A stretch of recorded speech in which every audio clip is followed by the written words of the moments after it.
बंसी सोकर उठा ही था। तभी उसकी पत्नी उससे बोली, वैसे तो तुम बड़े कंजूस हो, लेकिन सोने में तो तुम बिल्कुल भी कंजूसी नहीं करते। अरे साफ साफ बताओ क्या कहना चाहती हो। देखो, अगर तुम कोई सामान बताने वाली हो तो मैं 1 रुपया भी खर्च नहीं करने वाला बता रहा हूँ। मैं तुम्हारा कोई खर्चा नहीं करवाने आई, बस बाहर तुम्हारे इंतजार में पंचायत बैठी हुई है। पंचायत? और मेरे घर में? अरे मैं क्या गांव का सरपंच हूँ जो पंचायत मेरे घर के बाहर बैठी हुई है? आप खुद ही जाकर देख लीजिए ना। बंसी अपने घर के बाहर आ गया। बाहर गांव का मुखिया, एक वकील और कुछ गांव वालों के साथ बैठा हुआ था। बंसी मुखिया की ओर देखकर बोला, देखो मुखिया जी, अगर आप चंदा लेने के इरादे से आए हो तो इसी समय वापस लौट जाओ। मैं फिजूल खर्च नहीं करता। जानता हूँ बंसी, अरे तुम तो पानी पीने में भी कंजूसी करते हो। तो चंदा क्या खाक दोगे? वो सब छोड़ो मुखिया जी, ये बताओ ये पंचायत यहाँ पर क्यों जमा रखी है? अब शहर से एक वकील साहब आए हैं और उन्होंने ही हम सबको इकट्ठा किया है। बोल रहे हैं कि उनके पास तुम्हारी संपत्ति की, जो तुम्हारे पिता ने तुम्हारे नाम की है, एक अहम सूचना है। ये सुनकर बंसी बुरी तरह से चौंकता हुआ वकील की ओर देखकर बोला, अब कौन हो तुम? मैं तुम्हें नहीं पहचानता। और तुमने इन गांव वालों को मेरे घर के बाहर इकट्ठा क्यों किया हुआ है? वकील मुस्कुराता हुआ बंसी की ओर देखकर बोला, देखो बंसी भैया, मैं एक वकील हूँ। कोर्ट से मुझे जो आदेश मिला है मैं उसका पालन करने यहाँ पर आया हूँ। कोर्ट आदेश? क्या बक रहे हो तुम? सुनो बंसी, तुम्हारे पिता ने मरने से पहले एक दूसरी वसीयत बनवाई थी। उस वसीयत के मुताबिक तुम्हारा एक छोटा भाई भी है। ये सुनकर वहाँ बैठे सभी लोग चौंक पड़े। अब क्या बात कर रहे हो वकील साहब? बिल्कुल सही कह रहा हूँ। अगर ऐसी बात है तो पिताजी ने ये बात गांव वालों से क्यों छुपाई है? और तो और, मैं तो उनका बेटा हूँ, मुझे तो बताते।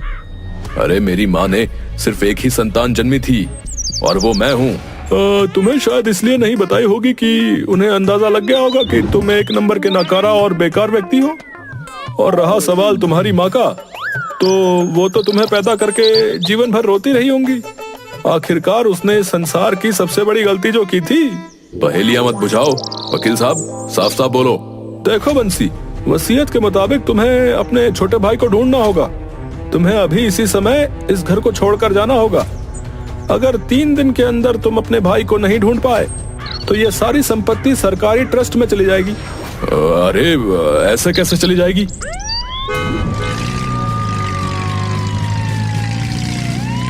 तभी वहाँ पर पुलिस की एक जीप आकर खड़ी हो गई। वकील मुस्कुराता हुआ बंसी की ओर देखकर बोला, बंसी, तुम्हारी जानकारी के लिए तुम्हें बता दूं कि तुम्हारा सौतेला भाई सिर्फ 1.5 फुट का है और उसकी आंखें किसी धूर्त बिल्ली की तरह हैं। अरे उसकी कोई तस्वीर तो होगी? नहीं, उसकी कोई तस्वीर नहीं है।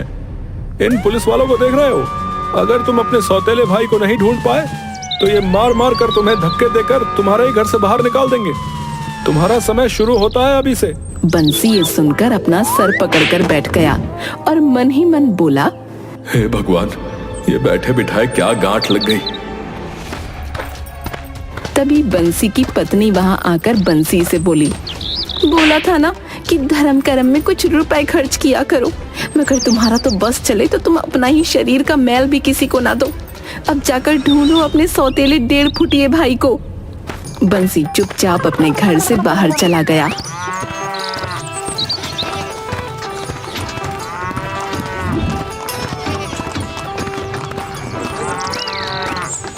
और एक पेड़ के नीचे बैठकर अपने आप से बोला, मेरे पिता ने भी कितना मूर्खता भरा काम किया है। एक तो मेरे सर पर सौतेले भाई को बिठा दिया, वो भी 1.5 फुटिया, और ऊपर से उसकी कोई तस्वीर भी नहीं है। अरे आखिर इतनी बड़ी दुनिया में उसे कहाँ ढूंढूं? तभी बंसी की नजर एक पेड़ के नीचे एक नाटे पर पड़ी जो कि आराम से अमरूद खा रहा था।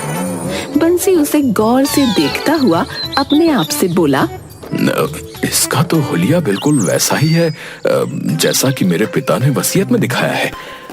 क्यों ना मैं इसे ही अपने गांव ले चलूं? वैसे भी मेरे 1.5 फुटिए भाई की कोई तस्वीर तो है नहीं।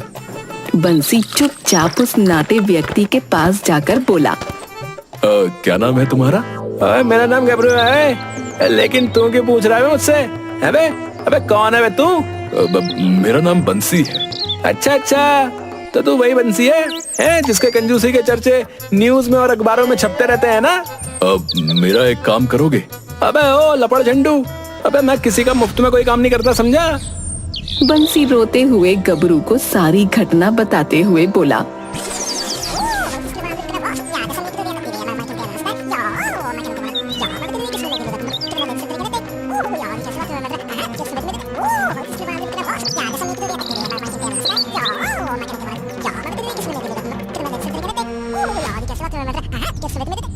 अगर 3 दिन तक मैंने अपने नाटे भाई को नहीं ढूंढा तो मेरी सारी संपत्ति मेरे हाथ से चली जाएगी। अबे वैसे भी तेरी संपत्ति किस काम की है? तू संपत्ति में से कुछ खर्च तो करता है नहीं? तुझे शायद पता नहीं है कि तू धरती पर एक बोझ है, बोझ, समझा? मेरी मदद करो, तुम मेरे सौतेले नाटे भाई बनकर मेरे साथ चलो। अबे बोला ना, अबे मैं मुफ्त में कोई काम नहीं करता बे। इसके बदले तुम मुझे क्या दोगे बताओ? बंसी अपनी जेब से 10 रुपए का नोट निकालकर गबरू के हाथ में पकड़ाता हुआ बोला, अब मेरे दोस्त, ये 10 रुपए मैंने 10 महीने से संभाल कर रखे थे, इसे तुम रख लो। ये रुपए मैं तुम्हें अपने कलेजे पर पत्थर रख कर दे रहा हूँ। गबरू उस नोट को बंसी के मुंह पर मारता हुआ बोला, अब अपने सीने पर रखे हुए पत्थर को सीने पे ही मार दे, सारी दुनिया का भला हो जाएगा। पूरे 5 लाख रुपए लूंगा। अगर तैयार हो तो बोलो, नहीं तो जाकर अपना रास्ता नापो, समझे? गबरू की बात सुनकर बंसी गहरी सोच में डूबते हुए अपने आप से बोला, फिलहाल तो इसे साथ ले जाने में ही मेरी भलाई है, बाकी बाद में देख लेंगे। इतना तो तय है कि काम होने के बाद इस नाटे को एक फूटी कौड़ी भी नहीं दूंगा। बंसी गबरू की ओर देखकर बोला, अब मुझे मंजूर है। हाँ तो फिर आप देर किस बात की है मेरे बड़े भाई, चलो।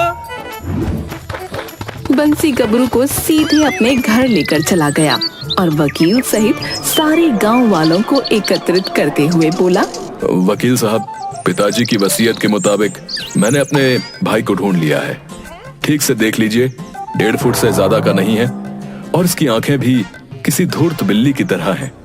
वो तो मैं इसे पहली ही नजर में देखकर पहचान गया था। अब मैं आगे की वसीयत पढ़ता हूँ। अबे ये क्या बकवास कर रहा है वकील? आगे की वसीयत से तेरा क्या मतलब है? वसीयत में लिखा है कि जब बंसी अपने छोटे भाई को ढूंढने में कामयाब हो जाए तब आगे की वसीयत सुनाई जाए। हाँ, जल्दी बोलो, हम सभी काम धंधे वाले लोग हैं भाई।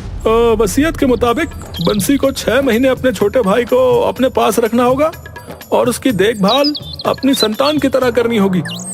और इन 6 महीनों में जितना अधिकार बंसी का होगा उतना ही अधिकार बंसी के सौतेले भाई का होगा।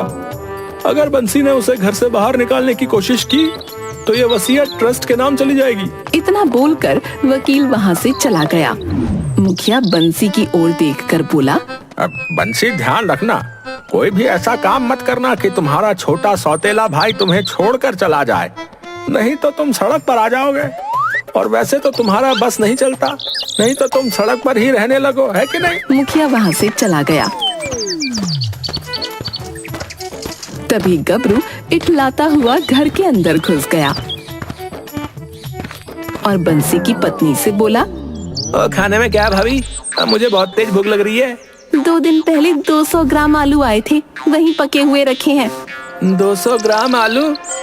अरे इतने से आलू तो चखने में निकल जाते हैं। तभी वहाँ पर बंसी आ गया। गबरू बंसी की ओर देखकर बोला, ओ बड़े भैया, ओ मुझे बहुत जोरों की भूख लग रही है, जाओ जल्दी से बाजार से फिश चिकन लेकर आओ, आज मेरा नॉनवेज खाने का बहुत मूड हो रहा है, समझे?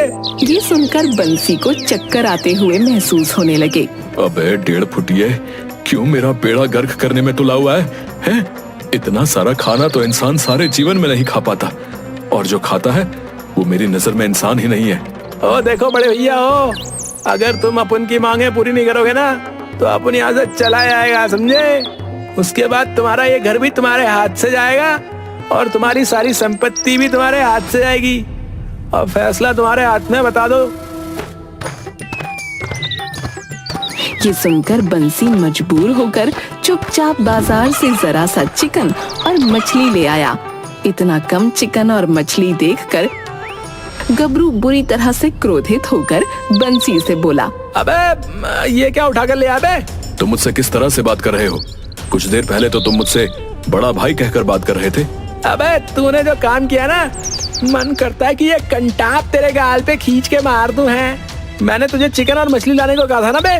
हाँ तो वही तो लेकर आया हूँ। गबरू चिकन की ओर देखकर बोला, अबे ये क्या है बे? चिकन की सिर्फ एक टेढ़ी टांग है। अबे ऐसा लग रहा है कि जैसे किसी अपाहिज मुर्गे की हो। अबे मुर्गा भी तेरी ही तरह नाटा था। अबे ओ बकवास बंद कर, समझा? और ये मच्छी, अबे इससे ज्यादा बड़ी मछलियाँ तो लोगों के घर के शीशे में होती हैं। अरे केवल तुम ही तो खाओगे। अबे हाँ मैं ही खाऊंगा। जाओ जाकर अभी दोबारा जाओ और बहुत सारा चिकन और मछली लेकर आओ।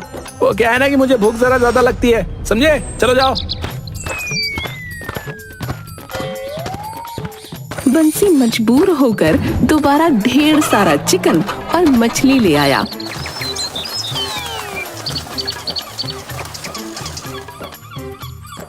कुछ देर बाद गबरू बंसी की पत्नी के साथ चिकन और मछली का आनंद उठा रहा था।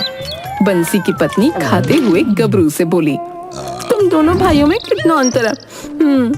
मैं समझा नहीं भाभी। अरे एक मेरे पति हैं, एक नंबर के कंजूस, और एक तुम हो। तुम्हें पता है ना, पूरे 10 वर्ष बाद मैं मच्छी और चिकन का स्वाद चख रही हूँ। सच तो ये था कि मैं तो भूल ही गई थी कि इनका स्वाद कैसा होता है। टेंशन मत लो भाभी, अपन यहाँ आ गया। अभी कल मेरे दोस्त भी आने वाले हैं, समझी? फिर तो मजा आ जाएगा। कल खाने में क्या बनवाओगे? मैं सब बनाना जानती हूँ। तभी बंसी गुस्से से वहाँ आकर बोला, ये मैं क्या सुन रहा हूँ? कल तुम्हारे 2 दोस्त भी आने वाले हैं? हाँ वो कल आने वाले हैं और उनका खाने का इंतजाम भी तुम्हें ही करना है। अच्छा ये बताओ, तुम्हारी तिजोरी की चाबी कहाँ रखी है?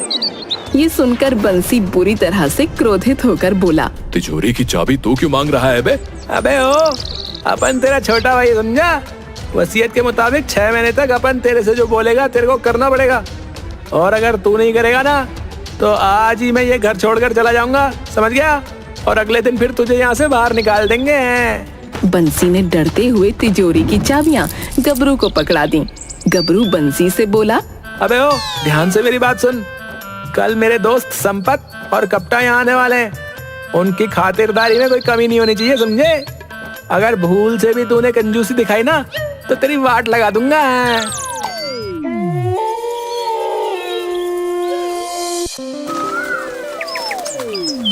अगले दिन संपत और कप्टा बंसी के घर पहुंच गए।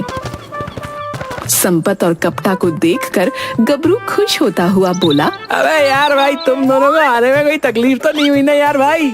कोई तकलीफ नहीं हुई। संपत भाई सही कह रहे हैं गबरू, हमें हमारा हिस्सा लेने के लिए यहाँ आना ही था। ये सुनकर गबरू बुरी तरह से घबरा गया और बंसी बुरी तरह से चौंक पड़ा। क्या कहना चाहते हो तुम? अरे कुछ नहीं, वो सिर्फ ये कहना चाहते हैं कि एक दोस्त के प्यार के हिस्से के लिए तो उन्हें यहाँ आना ही था।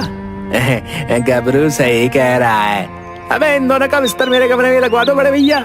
बंसी चुपचाप वहाँ से निकलकर अपने आप से बोला, मुझे तो अब कोई गड़बड़ लग रही है। मुझे इन तीनों पर नजर रखनी चाहिए। रात को बंसी कमरे के बाहर उन तीनों की चुपके से बातें सुनने लगा।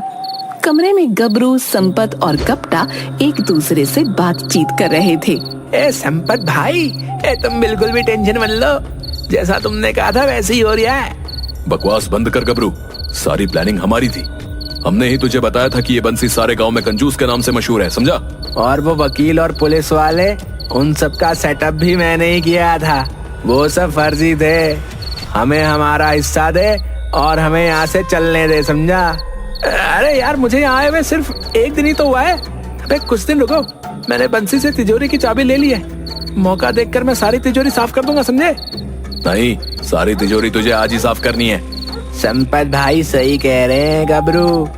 उस फर्जी वकील को और पुलिस की वर्दी पहने हुए उन गुंडों को हमें हिस्सा देना है बे। ये सुनकर बंसी अपना सर पकड़कर बैठते हुए बोला, हे भगवान, इसका मतलब है कि ये तीनों ठग हैं। बंसी तुरंत मुखिया के घर चला गया। इतनी रात को बंसी को देखकर मुखिया बोला, क्या बात है बंसी, क्या हुआ? बंसी सारी घटना बताते हुए मुखिया से बोला, मुखिया जी मेरी मदद कीजिए। अबे निकल यहाँ से कंजूस कहीं के। हैं? तेरी कौन मदद करेगा बे? जब भी तेरे पास चंदा लेने आया हूँ तूने अपमानित करके भगा दिया। ऐसा जुर्म मत करो, मेरी बीवी बच्चे भूखे मर जाएंगे, मैं अकेला उन सबका मुकाबला नहीं कर पाऊंगा। अबे वैसे भी वो बेचारे भूखे ही मरते हैं, ना तो तू खाता है और ना तो उन्हें खाने देता है। मुखिया जी आखिरी बार मेरी मदद कर दीजिए, मैं वचन देता हूँ कि मैं कंजूसी छोड़ दूंगा। अबे ऐसा तू 550 बार बोल चुका है। तो 551वीं बार भी मेरी बात का विश्वास कर लीजिए। मुखिया को बंसी पर तरस आ गया। ठीक है चलो।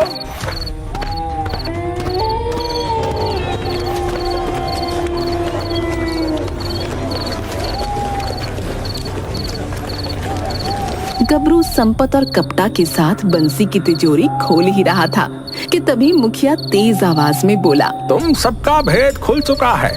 बंसी ने सारी सच्चाई अपने कानों से सुन ली है। ये सुनकर गबरू संपत और कपटा बुरी तरह से घबरा गए। उन तीनों ने जैसे ही पलट कर देखा तो सामने गांव वाले लाठी और डंडे लेकर खड़े हुए थे। गबरू संपत और कपटा की ओर देखकर बोला, अबे मूर्खो, अबे इसीलिए मैं कहता था कि कुछ दिन रुक जाओ, लेकिन नहीं, तुम्हें सारा का सारा पैसा अभी चाहिए था। अब ले लो पैसा। लगता है मेरा अमीर बनने का सपना अधूरा रह जाएगा। मुखिया चीखते हुए गांव वालों से बोला, देखते क्या हो, मारो इन सबको। गांव वाले लाठी और डंडे लेकर गबरू संपत और कपटा की ओर दौड़ पड़े। वो तीनों बड़ी मुश्किल से जान बचाकर वहां से भाग गए।